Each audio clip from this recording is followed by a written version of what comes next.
Good morning, Mutai. Since Tu B'Shvat is this coming Sunday night, Be'ezat Hashem, it's a wonderful opportunity to review some of the halachot of Berachot. Berachot, the blessings that we make, govern almost every aspect of our lives. All day long, we're making Berachot on foods, on beverages, in tefillah, all sorts of different Berachot. It's important to know the halachot. There's a Gemara, Masechet Baba Kama, Daf Lamed Amud Bet. The Gemara says, if a person wants to be a chassid, to be pious, fulfill the words of brachot.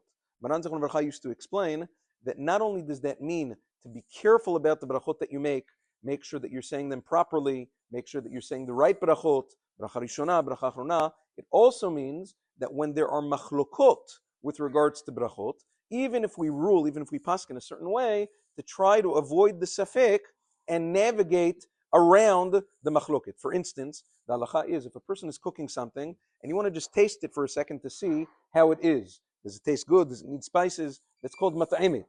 The halacha is that you are allowed to taste a little bit of food to see if it needs more spice without making a bracha.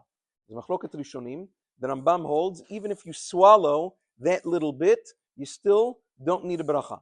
Rabbeinu Hananel says that you only don't need a bracha when you're tasting and spitting out. But if you're swallowing, you do need a bracha. Le'alacha, we paskin like the Rambam. But chassidut, if a person wants to be a chassid, you circumvent this machloket. Don't get into the machloket. Even if you're tasting, spit out in order to fulfill all opinions, including Rabbeinu Hananel. Another such example is, we know what's the shi'ur for bracha charuna. In order to make a bracha charuna on any food, you need to eat a kezait. Kezait is about the olive's bulk of an olive's bulk, which is about 27 grams. Now, la halacha, that's what we rule. Nevertheless, other poskim say, if a person eats a bria, you look in Tosfot, Masechet Berachot, Daf Lamed Tet Amud Bet, Tosfot says if you eat a bria, a whole olive, a whole date, a whole grape, a pomegranate seed, a segment of an orange, all of these things are called a bria, which is like it's its own unit.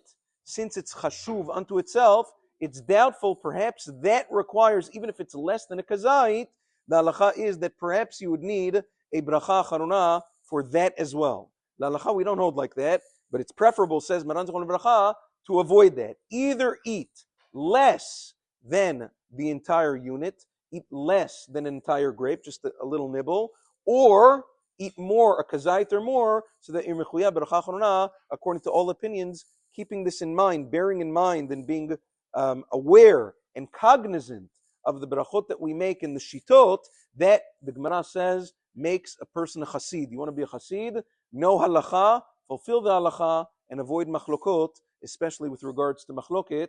But in order to do that, you have to learn. In bur yirechet velo ama aretz chassid. Have a wonderful day.